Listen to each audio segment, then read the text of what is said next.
The Lancet Series in Midwifery is looking at the contribution that midwifery can make to a number of the problems facing women and babies and families and health systems across the world. Although we've seen improvements in maternal survival in recent years, we still know that there are unacceptable levels of deaths from pregnancy and childbirth. About 290,000 women still die every year across the world as a result of pregnancy and childbirth. And in terms of losing babies, about 2.6 million women will also suffer stillbirths, and about 2.9 million babies will die in the first month of life.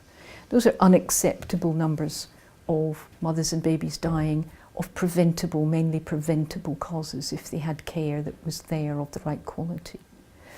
In addition to that, about 20 million women more will have serious morbidity that goes on short and medium and long term for them, and both clinical and psychosocial and mental health as well as having ongoing problems like pain and infection and bleeding, for example. In addition to that, of the 135 million or so women who will survive childbirth, there are important questions about how best to help them to start, if you like, their relationship with their baby and family life, with issues of attachment, of breastfeeding, and of starting a healthy life that will then affect, if you like, their future on into the long term.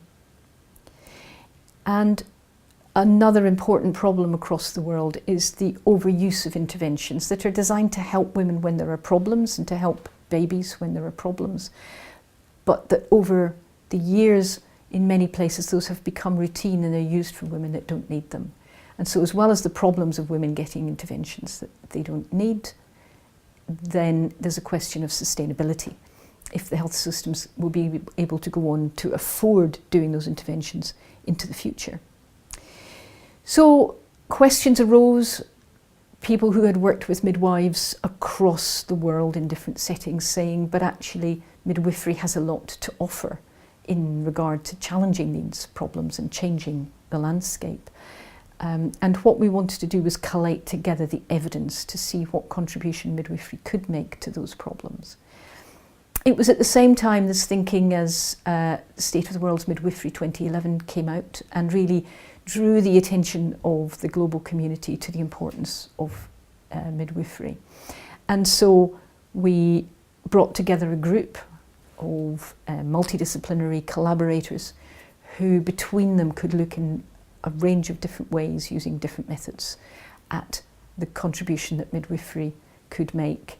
And so publishing it right around the same time as State of the World's Midwifery 2014 means that we now have a fantastic collection of evidence that people can draw on to help make decisions around health systems, around planning services, both in low and middle income countries and also in high income countries.